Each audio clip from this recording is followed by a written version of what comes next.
விருதுநகர் மாவட்டம் கிருஷ்ணன் கோவிலில் கல்வி பணியில் கடந்த 34 ஆண்டுகளாக சிறப்பாக சேவையாற்றி வரும் VPMM கல்வி நிறுவனங்கள், கலை மற்றும் அறிவியல் கல்லூரி, பொறியியல் கல்லூரி, நர்சிங் கல்லூரி, கல்வியியல் கல்லூரி உள்ளிட்ட பல்வேறு கல்வி நிறுவனங்கள் ஒரே வளாகத்தில்.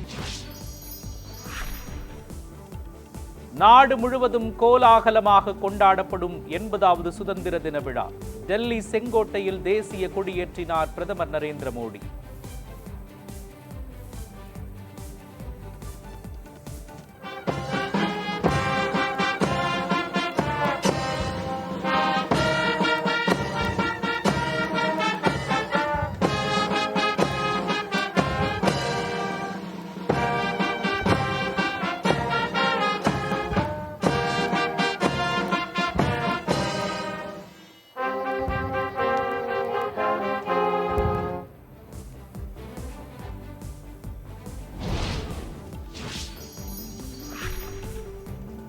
தேசிய கொடியேற்றி அணிவகுப்பு மரியாதையை ஏற்றுக்கொண்டார் பிரதமர் Modi.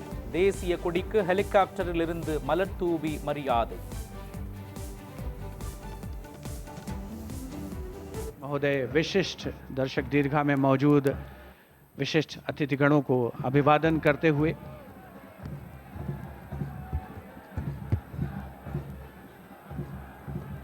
flower petals coming onto the ground like blessings from all our freedom fighters.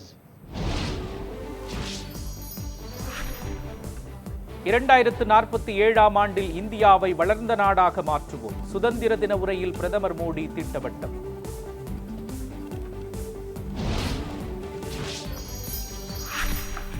செயற்கை நுண்ணறிவு துறையில் இன்னும் நாம் அதிக கவனம் செலுத்த வேண்டும். பிற நாடுகளை சார்ந்து இருக்காமல் தற்சார்புடையவர்களாக மாற வேண்டும் என சுதந்திர தின உரையில் பிரதமர் பேச்சு.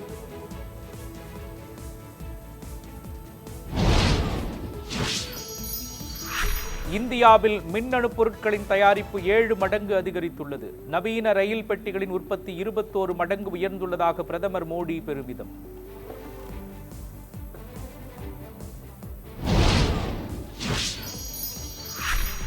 ஜி தொழில்நுட்பம் இந்தியாவில் உருவாக்கப்பட வேண்டும் என்பதே நமது நோக்கம். டிஜிட்டல் பரிவர்த்தனைகள் 100 மடங்கு வளர்ச்சி அடைந்துள்ளதாகவும் பிரதமர் மோடி பேச்சு.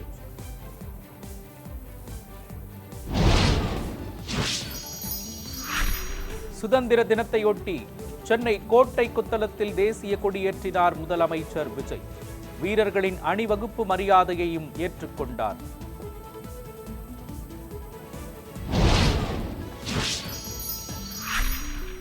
லஞ்சம் ஊழலற்ற தமிழகம் என்பதை நோக்கியே தாவேக அரசு செயல்பட்டு வருகின்றது. தேசிய கொடியேற்றி வைத்து முதலமைச்சர் விஜய் பேச்சு.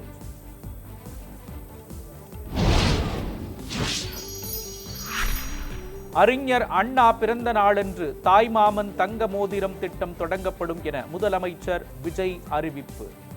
தாவேக ஆட்சியில் விவசாய கடன் தள்ளுபடி செய்யப்பட்டுள்ளதாகவும் சுதந்திர தின விழாவில் பேச்சு.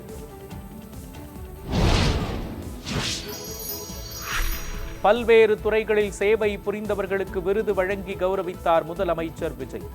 சுதந்திர போராட்ட தியாகிகளின் வாரிசுதாரர்களுக்கான ஓய்வூதியம் உயர்த்தப்படும் என அறிவிப்பு.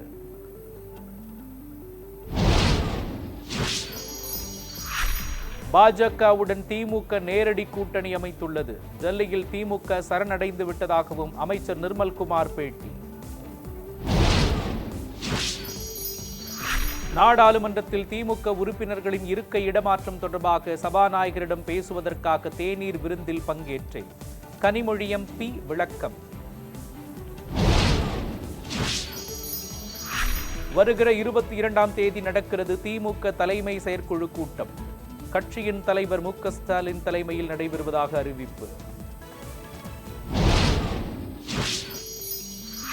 தொகுதி மறு வரையறையை ஆதரிப்பவர்கள் வரலாற்று துரோகம் இழைக்கும் எட்டப்பர்களே.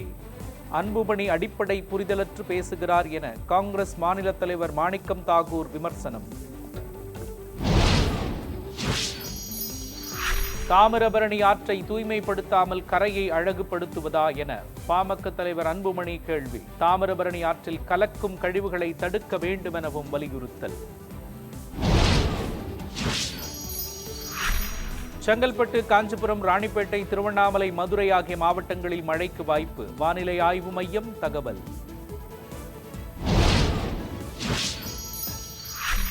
வீட்டிற்கு மின் இணைப்பு கொடுக்க 2000 ரூபாய் லஞ்சம் கேட்டதாக மின்வாரிய வணிக ஆய்வாளர் கைது. தென்காசி மாவட்ட லஞ்ச ஒழிப்புத் துறையினர் அதிரடி நடவடிக்கை. மாணவர்களுக்கு போராடும் உரிமை உள்ளதை யாரும் தடுக்க முடியாது. உச்சநீதிமன்றம் கருத்து.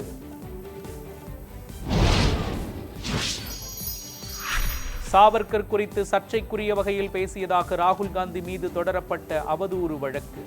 குற்றவியல் நடவடிக்கையை தொடர முடியாது என வழக்கை ரத்து செய்தது உச்சநீதிமன்றம். உத்தரகாண்ட் சுரங்கப்பாதை விபத்தில் 7 தொழிலாளர்கள் உயிரிழப்பு.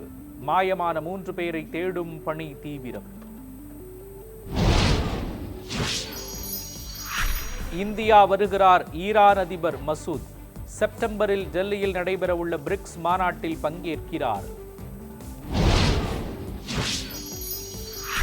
சீனாவில் நடைபெற்ற வேளாண் கண்காட்சியில் இடம்பெற்ற 457 கிலோ எடை கொண்ட ராட்சத பூசணி. பூசணியுடன் ஆர்வமுடன் புகைப்படம் எடுத்துக்கொண்ட பார்வையாளர்கள்.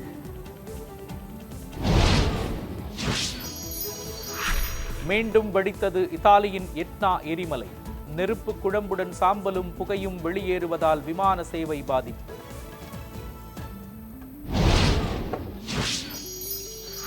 ஜப்பானின் டோக்கியோ நகரில் கனமழையால் இயல்பு வாழ்க்கை பாதிப்பு. கனமழையால் விமான நிலையத்தில் ஏராளமானோர் சிக்கி தவிப்பு.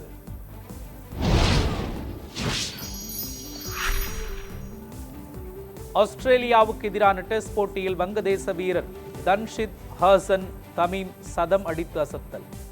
ஆஸ்திரேலிய மண்ணில் முதல் டெஸ்ட் சதம் விளாசிய வங்கதேச வீரர் என்ற சாதனையை படைத்தார்.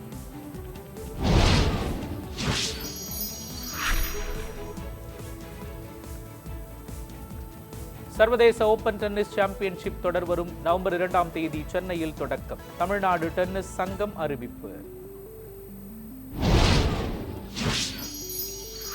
அரிய வகை குரங்குடன் நடிகர் விக்ரம் வெளியிட்ட காணொலி. குரங்கு விற்பனைக்கும் விக்ரமுக்கும் தொடர்பில்லை என வனத்துறை தகவல்.